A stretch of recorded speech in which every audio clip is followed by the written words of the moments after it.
Hey there and welcome back to Baldur's Gate 3. My name is Pete and today we complete another episode of this honor mode walkthrough with our Dark Urge Halfling Bard Sylvia Hairyfoot. Last time we left off after entering the Shattered Sanctum, a former temple to Selune taken over by the Goblins. Right away we spoke to the Goblin priestess Guts, who promised to remove our tadpole, but instead betrayed us and took us prisoner.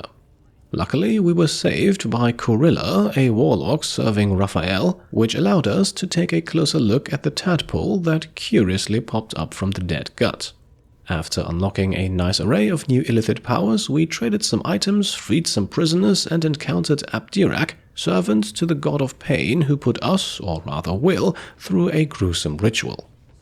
Today we begin by making our way towards the Worg Pens, where we suspect the Druid Halsin to be kept. We find a ring of poison resistance along the way, and also encounter a small group of goblin guards.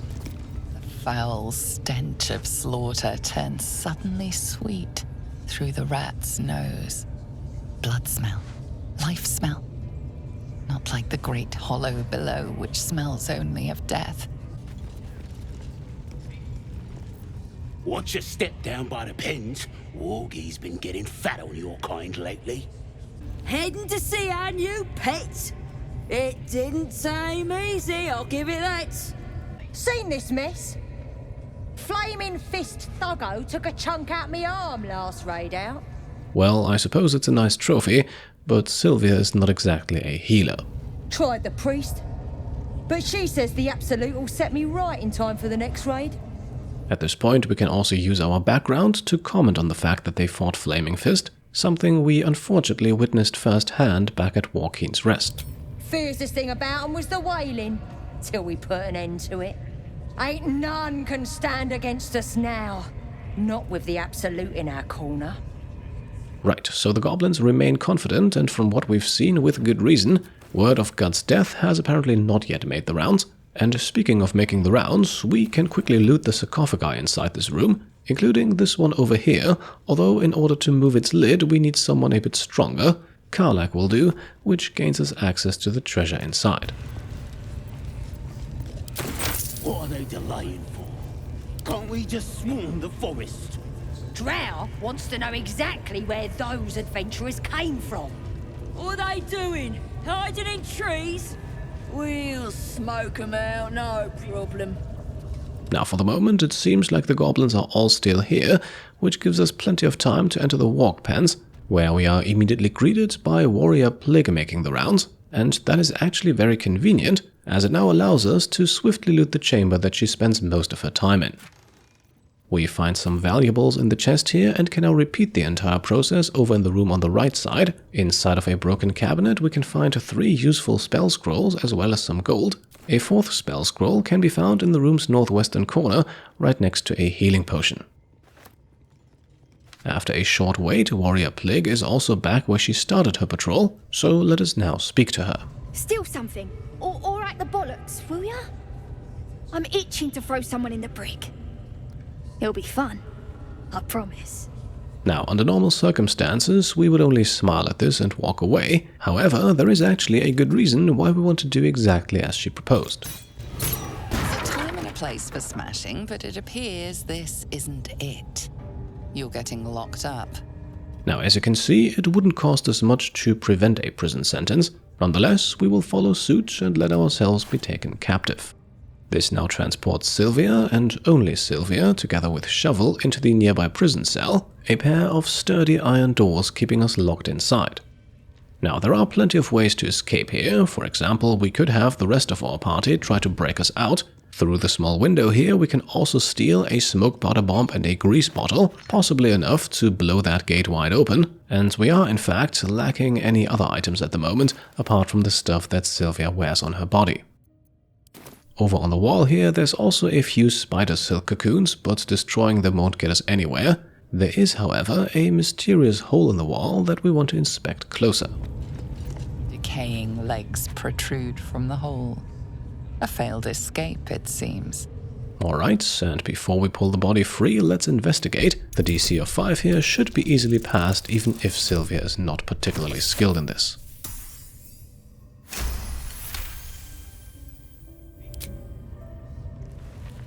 Seems the tunnel collapsed mid-dig and suffocated him. A crooked heart is embroidered on his left shoe. Alright, that heart we want to remember for later. For now, let's pull the body free. Hopefully that'll be our way out of here. The body comes loose, revealing a tunnel. Perhaps you can escape where he failed. Before we do that, though, let's speak to the poor soul. Maybe he has something interesting to say.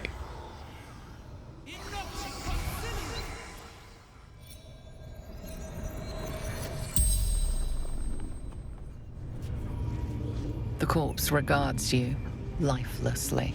And as always, we begin with introductions, so who might we be dealing with? Taglin, carpenter, father of 2. And of course, the next question of interest is how he got himself caught up in here. Heading to Baldur's Gate. Didn't hear Goblin Patrol. Right, so not part of Halsin's band it seems, but what about any other travel mates? Goblins took my friends, cut them up for the worgs, for meat. That then likely also explains why he dug the tunnel, although not why he got himself trapped inside of it. Digging too quickly, felt tunnel collapsing, kept going, better dead than worg meat.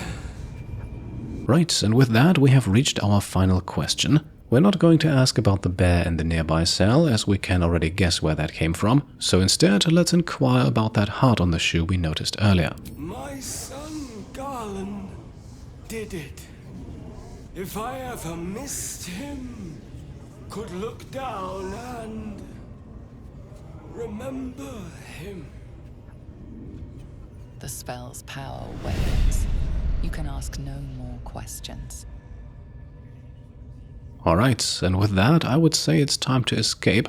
Let's hope we don't get ourselves stuck in the tunnel too. You've been caught trying to flee your imprisonment. Choose your next move carefully. Okay, so unfortunately this tunnel leads right to the room outside of the Worg Pens, guarded by the 3 goblins we spoke to earlier. To avoid them spotting you, the only thing that really works is killing them or going invisible. But being stopped here does not mean we have to go back to prison. With a successful persuasion check, for example, we can talk our way out of the situation. So let's convince the guard here that we are very, very sorry. The DC of 15 here should not be too difficult to beat, especially not with our recently unlocked favorable beginnings ability.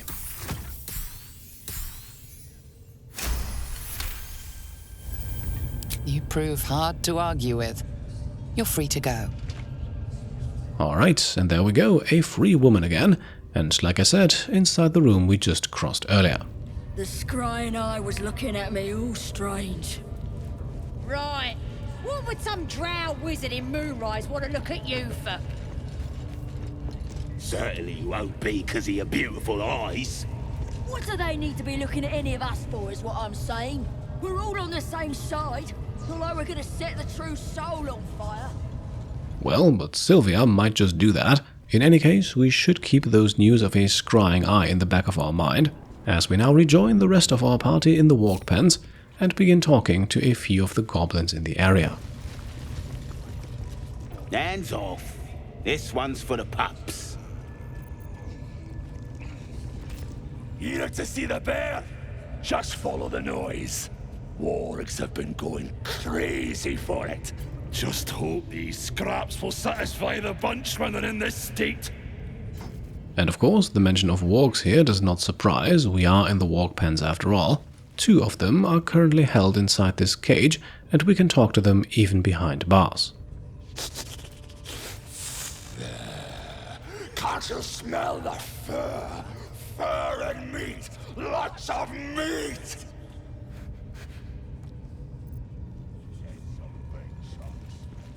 Smells big. Big belly. Big guts.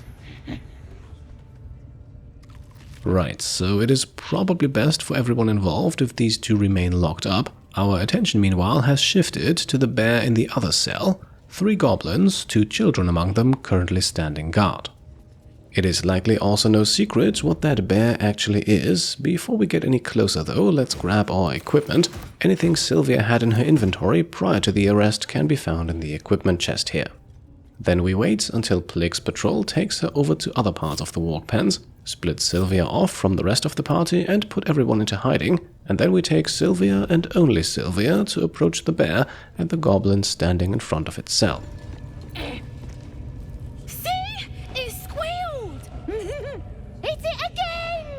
Keep your hands steady, 3.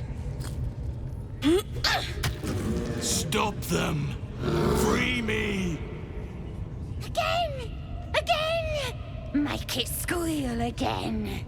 Right, so of course, I think this comes as no surprise, we want to free the bear. Before we do that though, let's find out what the hell is going on here. We're juicing it up.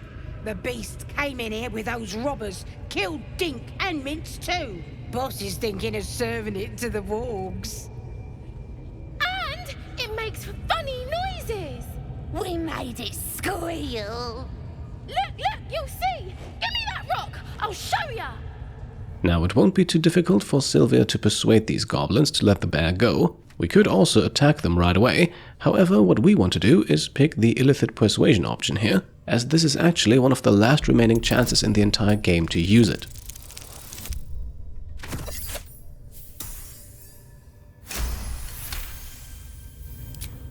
You're also, yes, of course. The presence deep in your mind is awake, unblinking. This is it. A single word pervades your consciousness. Soon. But I want to hear it squeal. 1. That's a true soul you're talking to. Show some respect. Sorry, Mum. I'll open the cage for you. Alright, and just like that, the bear will be freed, no violence needed. Good. Now they die. Well, so much for that I suppose, and unfortunately we have no option here to talk him out of it, so I guess it's time to kill some goblins. The alternatives here are really not recommended, as you will see in just a moment. Time for blood.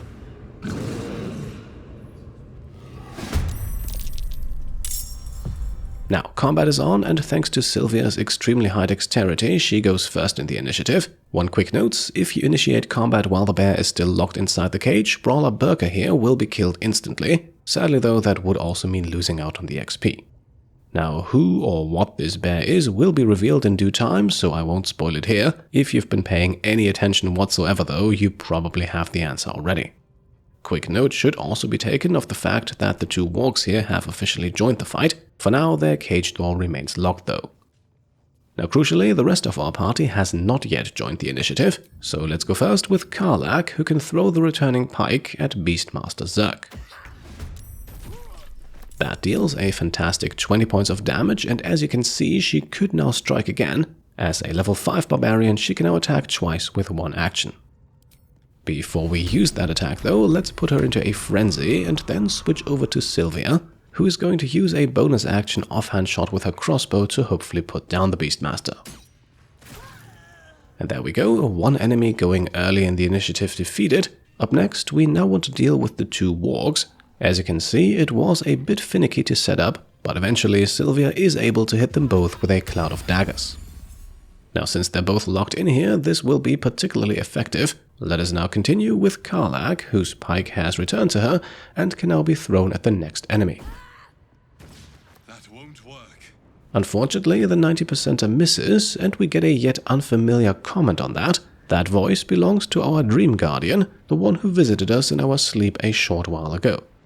So, looks like it's time for Will to enter the fray. He too can attack twice per turn now at level 5. Let's begin with a booming blade attack made with advantage. That's 16 points of damage dealt to the toughest enemy in this fight. Let us follow up with Shadowheart and a measly level 1 Guiding Bolt now. The rest of the enemies here we don't really need to worry about at the moment. And the Guiding Bolt leaves Butcher Vrag standing at only 2 hit points. And if you've been wondering why we have left the 2 goblin children alone, who are next in the initiative, well, you can see for yourself as we now end Karlach's and Sylvia's turns.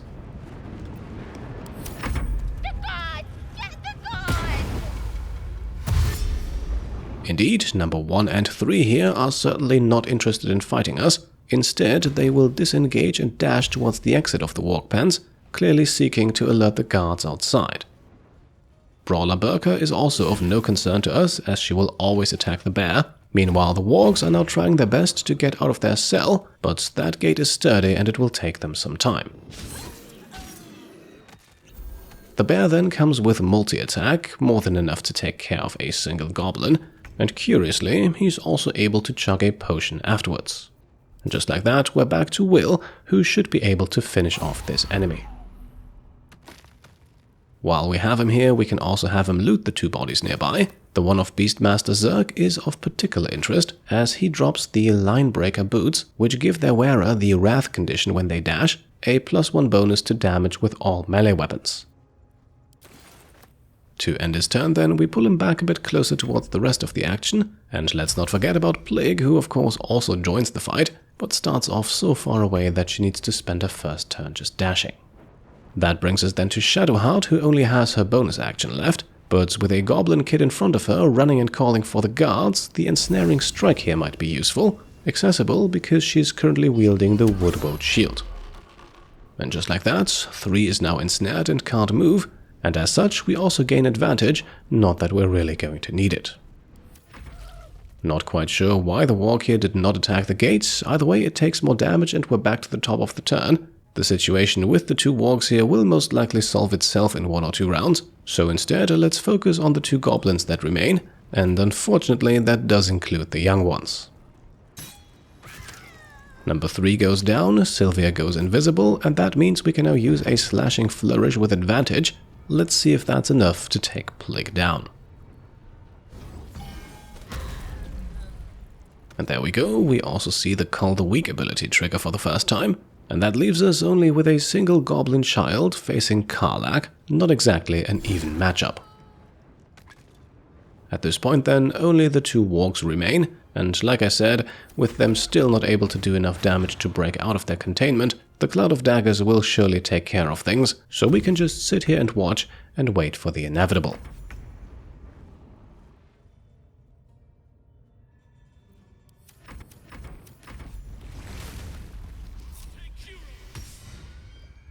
And there we go, the fight is over. Time to meet the man inside the bear. Pardon the viscera. One should cherish all of nature's bounty, but goblin guts are quite far down the list. Not only do you speak with a bear, but you free it too? A true friend of nature. Or perhaps a lunatic. Either way, I owe thanks. I am the Druid Halsin. Right, so again, I don't think this comes as too much of a surprise, but just for fun, let us make sure that he is in fact the Master Halsin we came here to find. Yes, but just Halsin will suffice. Unbecoming to demand honorifics from the one who saved my hide. Well, we may have saved his hide, but the Emerald Grove is still very much in danger, a fact that is likely not lost on him either. I am aware. I foolishly left it vulnerable to this rabble. There's work to be done. That look in your eyes. I've seen it before. Are you feeling all right?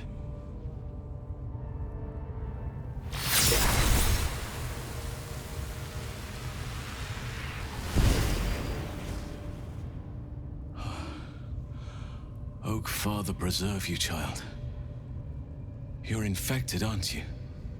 The Mind Flayer's spawn.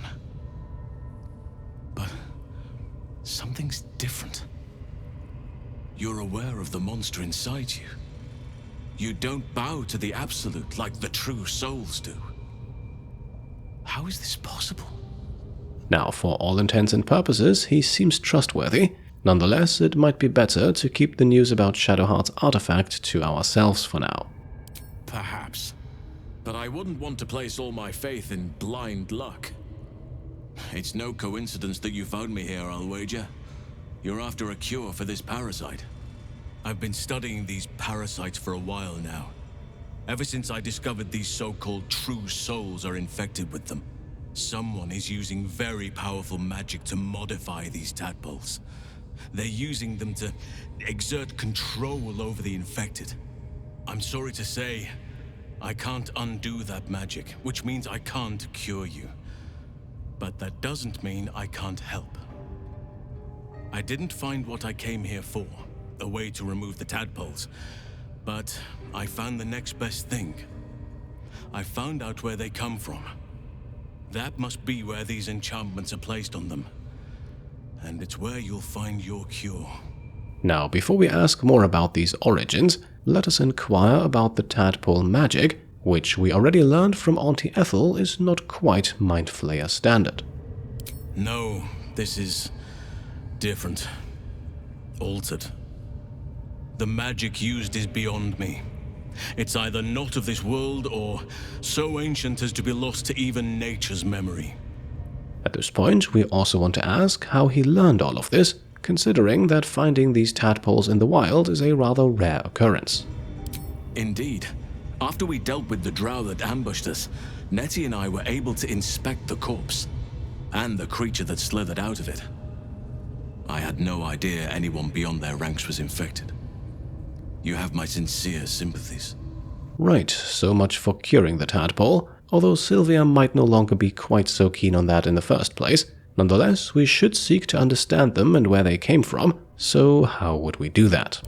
I overheard that the cultists are sending all of their captives to Moonrise Towers. Innocents go in, true souls come out. Given that all of these true souls are infected, it has to be the source for this magic. If you want to find a cure, you must head there and discover how the tadpoles are being manipulated. Now, asking Halsin to come with us is perhaps a bit premature considering his business at the Grove, not to mention that yes, all of this does sound a bit like guesswork still. It would certainly be nice to have more concrete proof to act on. I'm as certain as I can be. If you have a better alternative, I won't stop you.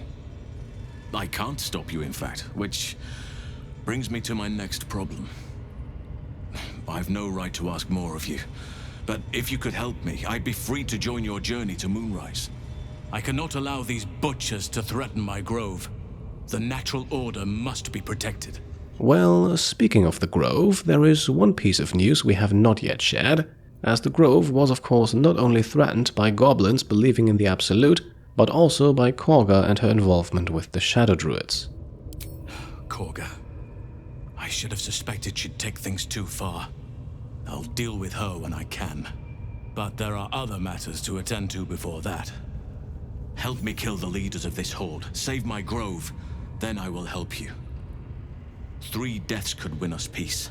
The drow Minthara, the hobgoblin Draw Ragslin, and that perversion of a priestess, Gut. They are the ones holding these parasites together. Remove them, and nature will cure itself.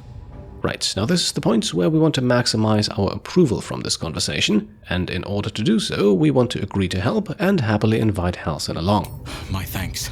If you prevail, I'll owe you the debt of a lifetime. Be warned, my presence could make things more difficult. I can only restrain my bear form so much. I won't be able to help but attack goblins. If I join you, we'll likely have to slaughter this entire place. You may want to use discretion when approaching the goblin leaders. And indeed, as fun as it would be to now run Rampage on the Grove with Halsin in bear form in the party, we want him to stay here for the moment so that we can explore in peace. May Sylvanus guide your hand. Focus on the leaders. That's all it will take to restore the balance here. Alright, sounds like a task that Sylvia would be all too willing to accept. Halsin, meanwhile, will remain down here in the Worg Pens. We could speak to him again now, but let's take care of business first. From the chest here, we can loot the Beastmaster's chain, allowing its wearer to cast the not quite so useful Animal Friendship spell, an item that we will most likely give to Gale should he require some more. On the table here then, the prison key, as well as a lot of suspicious meat that we will pocket. It can be used as camp supplies for long resting, unlike the other body parts on the table. Afterwards then we open the Worg cell. Inside are not only the dead bodies of the two beasts, but also a pile of bones that we can loot some gold from, a second one a bit further back that I forgot on this initial trip.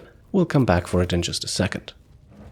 The two barrels here also contain camp supplies, a barrel of fire wine in the middle of them, useful if you want to blow things up in this fight.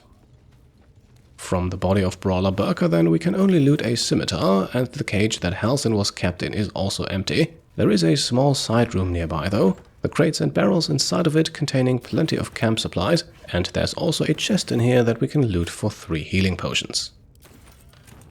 Afterwards then we return to the Worg cell to acquire Worg Fang, a dagger that gives goblins disadvantage on attack rolls against its wielder. Should we ever get ourselves in a fight where goblins get to attack us in the first place, this should make for a useful sidearm for our frontline fighters. The 2 goblin children then have nothing on them. Brawler Burke meanwhile carries another copy of the prison key, and that concludes our business here for now. Let's return to the Shattered Sanctum.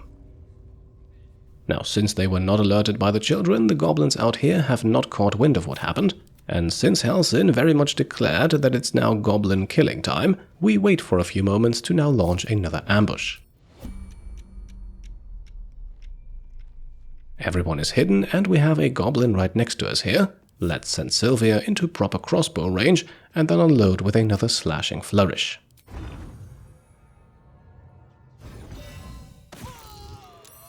There we go, 1 enemy down, and we are not yet in combat. I'll be honest, I have kind of given up on trying to fully understand how stealth works in this game. In any case, Karlach can still move around freely to launch an attack at the second goblin patrolling the area. There we go, that's enemy number 2 defeated, and as you can see, that white indicator around Sylvia has also vanished, as we have just taken out the last witness to her kill. Sharp Eye Neem here, meanwhile, has a precarious position. Shooting her up there would likely alert the goblins over on the other side of the wall, so instead let us quickly deal with the rat in here just for the full completionist experience, and then we can exit turn-based mode and sneak out of here, and wait for Neem to climb down from her vantage point. A few moments later, we get exactly that to happen, and even though I kind of messed up the stealth approach here, we still enter turn-based mode and launch our attack. Neem is the only goblin in the area, and another slashing flourish will likely eliminate her anyway. Attacked someone. Only the guards are allowed to do that. Right, so I had not banked on Sylvia's second attack missing the target. As a result, Neem confronts us, but we gladly take the opportunity to enter combat properly, and luckily we'll get 2 attacks per turn. So another goblin is finished off just in time as our next target walks in, seemingly not really fazed by the carnage we have left behind, but very much isolated now. So, with their back turned to us, let's launch another ambush. Right, another one of those little quirks. Time does not freeze immediately upon entering turn-based mode. Nonetheless, Sylvia remains undetected, and this time we're skipping the slashing flourish. Attacked someone. Only the guards are allowed to do that, as this one is about to demonstrate. And once again, let's attack. There won't be any backup coming. Our entire party also goes first in the initiative, and another pike from Karlach will put a swift end to this fight. And there we go, 4 more goblins eliminated, time to loot them. Unfortunately, not even the slightly more powerful Zerga here has anything overly valuable on her, but eventually it will all add up.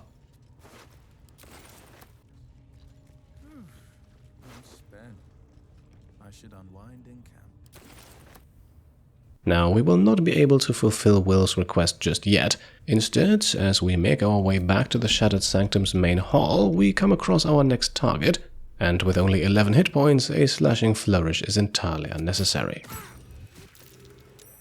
There we go, 1 more goblin lies dead and we can flee the crime scene. We will now have several goblins investigating. That will happen if they don't directly witness the crime, but still notice that something's going on, for example by hearing it. They will, however, not investigate too far beyond the initial point of attack and also not for too long, so as you can see here, it only takes a few moments for everyone to go back to their usual routines. And so, once all the goblins are back in their original positions, we can go over to loot the body. We are being watched carefully at this point though, so we'll have to sneak off with Shadowheart here, while the rest of our party plays innocent. Afterwards then we re-enter the Shattered Sanctum's main hall, where behind the throne of Priestess Gut we notice a big iron gate, as well as 2 goblins standing guard in front of it. Unless you like big, bristling, hairy legs, I wouldn't go down there, mate. That's the spider pit. Another outsider come to see the boss? Mind your manners now, or he'll throw you in the pit. So, after the Worg Pen comes the spider pit, it seems. We can get a slightly better picture if we head up the stairs on the left side of the gate here. From up here we can spot a giant spider lurking down below. For the moment though, we'll leave it be and continue into a small room occupied by 3 goblins. Looks like they're working on weapons and equipment, and curiously, they've got one of their own locked inside a cage. This ain't the party, pal. We're working here. If I were you, I'd get me arse back to the party before somebody put me to work. Keep your distance, squatty. Right, seems like they're busy, so let's speak to the prisoner, but we'll do so with Shadowheart. Best avoid that trap. Indeed, the cell door is trapped. Best to keep that in mind. Praise his ever-bleeding axe. Praise his throne of flaming iron. Praise Maglubiyet. You know Maglubiyet, deity of the goblinoids, hungry for blood and conquest. Trying to interrupt my prayers? Scared of a real god? You're as goonless as the rest of them. As a cleric, Shadowheart does not need to make a religion check to recognize Maglubiyet's name, whose worship is likely the reason the goblin ended up here. 'Cause I'm loyal to Maglubiyet. 'Cause I ain't having my head turned by some upstart god. And with that, he obviously means the Absolute, another reason we're not using Sylvia for this, as she carries the Absolute's brand. They like feasting, fighting, and fornicating. Who doesn't? Absolute gives them that. Gotta know your place in the world, though.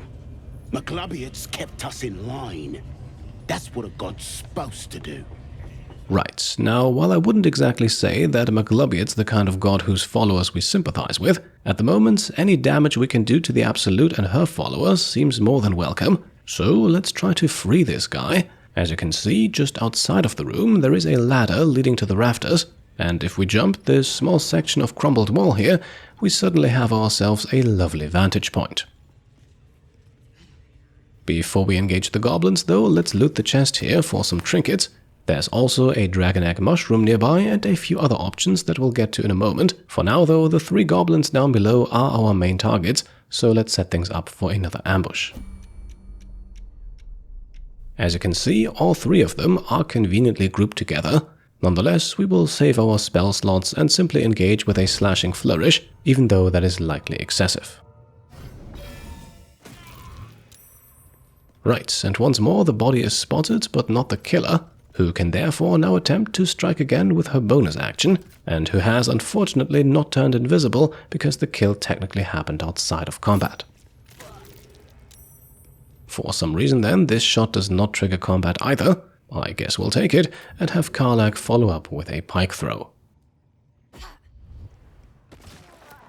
That's the kill, we are still not in the initiative, and that means she can immediately throw again. Again, please do not ask me how and why the stealth mechanics work the way they do here. In any case, this now finally triggers combat, but it's a classic case of too little too late, and Will should hopefully be able to finish things quickly with an Eldritch Blast. After all, he is now capable of launching 2 of them. And there we go, that's a further 3 goblins removed from the Shattered Sanctum. Despite the way it looks, as far as I can tell, nobody is actively searching for us at the moment. So what we want to do right now is to wander off solo with Sylvia and have her jump down to and across the wooden beams here. Below us is the room that Priestess Gut took us to speak in private, and right above that room we can find a few bits of treasure.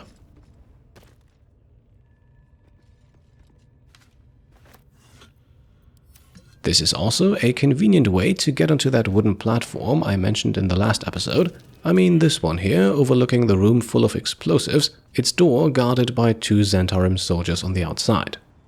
Now unfortunately, dropping down into it would cost us hit points, so we're not going to do that for now. We'll find another, much safer way into it soon, I promise, so let's gather our allies and explore the rafters a bit further, as we can find even more treasure above the main chamber that we came through earlier. And this treasure chest here is not the only one. As we cross the beam right above God's throne here, we can spot a second one, this one containing a decent chunk of gold. At this point though, we can make our way back down and return to the captured goblin, who certainly won't mind if we loot his former comrades, and it is actually quite sensible to do so before talking to him, as one of them carries the key for his cage. To free him then, we can also safely use Sylvia again. Under normal circumstances, we would of course try to disarm this trap with Astarion, but with guidance the DC of 15 here is actually quite doable, and we won't lose much if we need to reroll.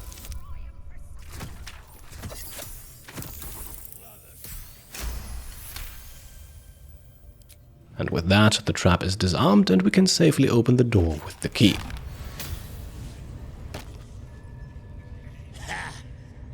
Look at where the Absolutes love gotten. Dead! Thanks for breaking me out. Gonna find me a new tribe. One that appreciates the old ways. And there we go, freeing this goblin triggers an inspiration for Shadowheart. That is why a reroll on the trap disarm check would have been no issue. As far as I know though, you can only trigger this if you previously learn who Maglubiyet is. Moving on, there is a small area behind this one with 3 more goblins, all oblivious to what just happened. Boss Ragslin weren't lying when he said anyone could join the Absolutes ranks. Keep moving, lest you're wanting a clubbing and drubbing. You're either with the Absolute or against her. Ain't no in between. Alright, clear fighting words and we have no trouble picking one. We stealth back a bit, and once again, as tempting as a cloud of daggers would be in this situation, let us instead use Sylvia's last slashing flourish. We got the Absolute's might on our side. Someone speaks against her, just stick him like a pig. With that kind of slander, I'll slice off their fingers and fry 'em for supper. I just love a good finger fry.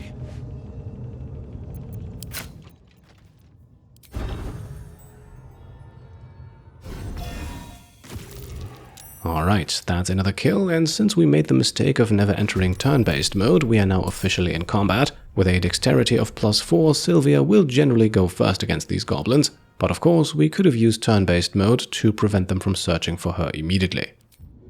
Be that as it may, it is now Karlach's turn, who successfully deals 11 points of damage to the second goblin, and up next we can move in with Will and use the Amulet of Misty Step that we found inside of Gut's chambers.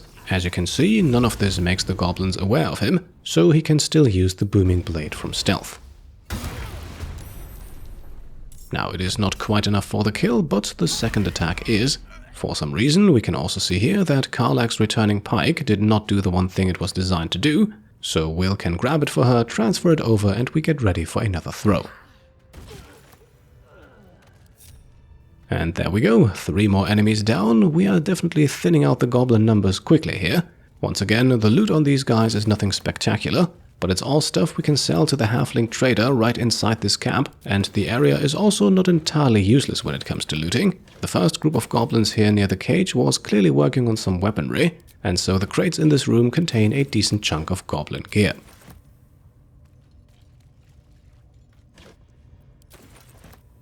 Now at this point, Sylvia is out of bardic inspirations, so a short rest seems sensible. However, we're not going to take it here, but back at camp. As we arrive, we can immediately take note of 2 things. First, the recently freed Volo has made it over to us, and second, Gale seems to suffer from arcane hunger once more, and will likely need another artifact. To begin with though, let's speak to Volo first.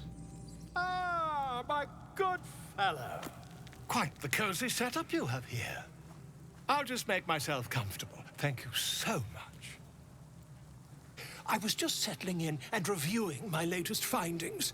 Mind flayers, cultists, and, of course, your esteemed company. Well, he did mention mind flayers, so maybe it's worth asking if he's picked up some interesting information. Why, I'm practically an expert. They've tentacles, you know. Quite shocking. The Druid Halsin had some kind of mind flare specimen in a jar in his quarters. A replica, no doubt, but truly fascinating to see up close. A true expert indeed. Let's employ some classic bardic one-upsmanship here. I think after fighting one, we can do him one better. Here, on the Sword Coast. Impossible. Well, improbable perhaps, but we did it anyway. And not just that, we even killed it. That can't be. And as the cherry on top of this storytelling cake, let us not make a secret of the fact that we did so on board of a nautiloid. That mind flayer parasite inside our brain we better not mention yet though. You're either an excellent storyteller, or you've experienced something quite exceptional. Tell me, have you noticed any residual psionic malaise since the alleged encounter? Well, seems like Volo is quite aware of what possibly happened on board of that nautiloid, and I would highly recommend revealing the truth to him here. After all, it seems like nobody can cure the parasite anyway. That's quite impossible. You'd have undergone ceremorphosis by now. Now, we obviously know what ceremorphosis is already, but who knows, maybe he's got one or two details we have not yet learned. I can't attest to the specifics, but I do know that not long after insertion, the host, that's you, turns into a mind flayer. As there's not a tentacle on your head, I can only assume you haven't been infected. Oh, if it were only so easy. Unfortunately though, it is the truth and we'll stick to it, as that unlocks a few interesting interactions with him. If what you say were true, you'd be a mind flayer by now. You? Infected by a mind flayer? Ridiculous. Isn't it? Well, it may sound like it, but again, it is the truth, and we'll happily offer ourselves to be examined for him to see that as well. Perhaps that's for the best. I'd be irresponsible not to debunk such a strange claim.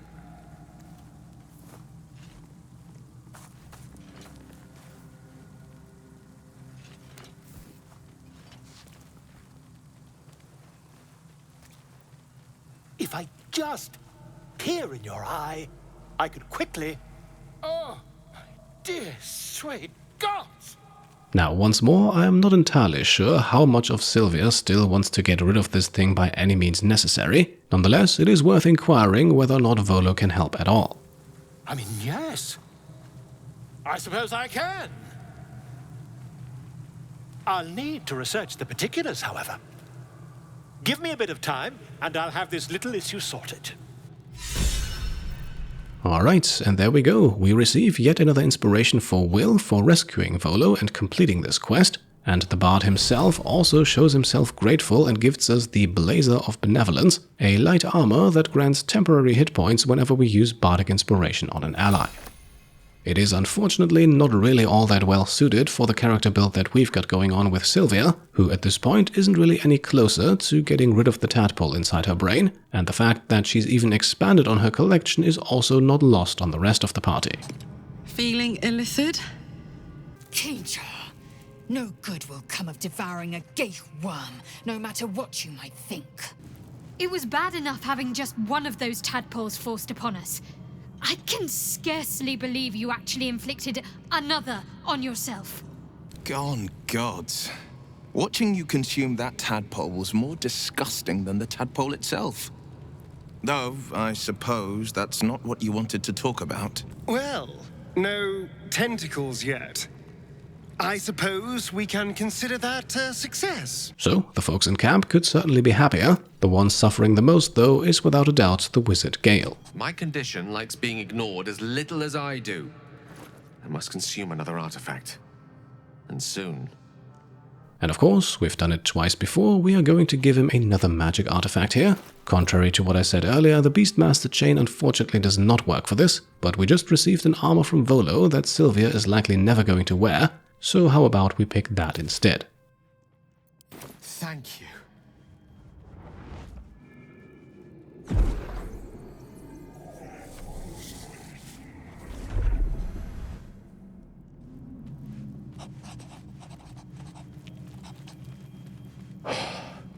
Good gods. hardly has any effect. Oh, Mistra, have mercy on us all. Listen, I need to speak to you, to all of you. It would be unconscionable of me to remain silent. And since there's no way to stop him, we might as well grab some approval. Dialogue options number 1 and 2 here will do just that. I might just be about to remedy that. You have to know who I was. You have to know who I really am. What I am is a walking shadow of the promise I once held.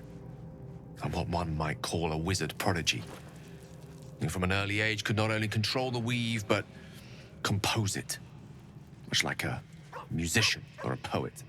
Such was my skill that it earned me the attention of the mother of magic herself, the Lady of Mysteries, the goddess Mistra. She revealed herself to me and she became my teacher. In time, she became my muse, and later even my lover. Right, so he mentioned that whole lover part rather casually. Let's dig a bit deeper there. After all, we are talking about a god here. Oh yes, we enjoyed each other's company. Body, mind, and soul. But even so, I desired more. You see, no matter how powerful a wizard we mortals can become, we never scratch more than the surface of the weave. Mistra keeps us in check. There are boundaries she doesn't let us cross. Yet, every time I was with her, I stood on the precipice, gazing into the wonders that lay beyond. I sought to cross her boundaries. And I suppose Sylvia is not one to judge these ambitions, so let's simply ask how he intended to do that. I tried to convince her. I pouted. I pleaded. Swore my ambition was only to serve her better. She only smiled and told me to be contented. But inconceivable as it seems to me now, I shared a bed with a goddess, and yet I wasn't satisfied. So I sought to prove myself worthy to her instead. We come now to the crux of my folly. Shall I share the story behind it, or would you rather head straight to its sordid finale? And of course, we want to get all we can out of this conversation, so the full story, please. Very well. Here goes. Once upon a very long time ago, a mighty lord lived in a tower. A flying tower, to be precise. I'll save his history for another time, but the gist of it is that he sought to usurp the goddess of magic so that he could become a god himself. And he almost managed, but not quite. And his entire empire, Netheril, came crashing down around him as he turned to stone. The magic that was unleashed that day was phenomenal. Roiling like the prime chaos that outdates creation. Even the weave itself could not withstand the onslaught. It fractured, then shattered, and all magic was lost to the mortal realms, until the day Mistra returned. She restored the weave, reuniting all its scattered shards. Or so I thought. Until, in the course of my studies, I learned of a book. A Netherese tome in which a piece of the fractured weave had been sealed beyond her reach. What if, I thought, what if, after all this time, I could return this lost part of herself to the goddess? Once again, this is probably not the time for judgment or snarky comments, so let's get to the point. How did it all work out? The answer was to try. The outcome was to fail. I was certain that this deed of raw power, draped in romance, would convince Mistra to take me by the hand and welcome me into her hitherto forbidden domains. I was mistaken. I obtained the fabled book and took it into my study. As for what happened next... Here. Place your hand over my heart. Let me show you.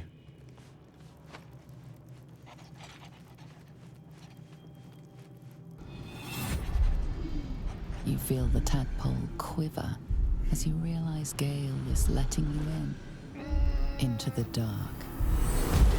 You see through Gale's eyes, staring down the corridors of a dread memory.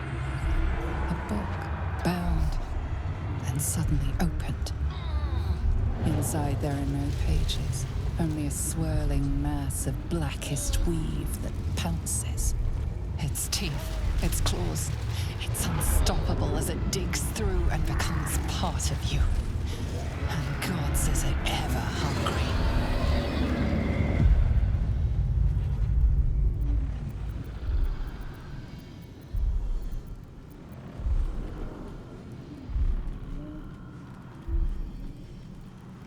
Thankfully, the moment I absorbed the fragment wasn't enough to kill me outright.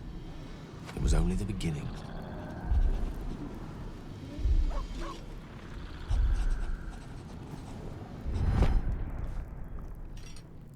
This Netherese blight, this orb, for lack of a better word, is balled up inside my chest. And it needs to be fed. As long as I absorb traces of the weave from potent enough sources, it remains quiet. Were it ever to fully destabilize, however. Well, I suppose we can already guess the answer, and we really don't want to hear it, but if we have to, then I think it's best it comes from Gale directly. I will erupt. I don't know the exact magnitude of the eruption, but given my studies of Netherese magic, I'd say even a fragment as small as the one I carry, it'd level a city the size of Waterdeep. Right, so Gale is essentially a ticking time bomb with quite the destructive potential, and the fact that he kept that hidden from us up until now is certainly a choice, especially since we only recently learned that the artifact protects us from many of the bad effects of the tadpole in our brain, a tadpole that would surely not play well with Gale's condition. Every waking moment. Every dreaming moment, too. But there was no way out. All of this. It must feel like a betrayal. Say the word, and we'll part ways. Now, his reaction and his offer here are certainly understandable. Before we decide on the matter, though, let's find out where exactly he would go, as just parting ways might not be far enough. Once I'd step out of the protective aura of the artifact, it wouldn't be long before the Absolute overtakes me. I'd never let that happen, so I'd aim for a swift end. I would consume some midnight tears and venture as deep into the Underdark as I possibly could, till they cloud my eyes forever. With a bit of luck, I'd manage to make it to a Mind Flayer colony so that when the orb erupts, one loud, last song of vengeance would reverberate through the dark. Wouldn't be a heroic end, but coarsely poetic enough in its justice. Well, at least we can't say that he doesn't have a flair for the dramatic, and while we could of course make the choice to kick Gale out of the party now, I think you know that we're not going to do so. Let's have him stick around and see how all of this unfolds. That is a great relief. Oh, a great relief indeed. You truly are a soul that steals my own. From all my new rallied heart, I thank you. I thank you all. I understand if you stand against me. I'm humbled if you stand with me. Either way, I will do my best not to let you down. I stand at a precipice, but if you do not give up hope, neither shall I. I'll fight. I'll resist as long as I can. Now, even I am tired of the sound of my own voice. Let us venture forth. Let us do so indeed, but not before taking a short rest, and after learning all of this, I think it's also high time that we make the cut in today's episode. Next time then, we'll try to deal with the 2 remaining goblin leaders, perhaps even with the highly explosive Gale in our party. Until then, I hope you enjoyed today's video, and if you did, then I would be very happy if you could leave a thumbs up. As always, if you like what I'm doing, you can also subscribe to stay up to date, grab some merch over on shop.petecomplete.com, or become a channel member or Patreon supporter. Thank you all for watching, and I'll see you next time. Cheers.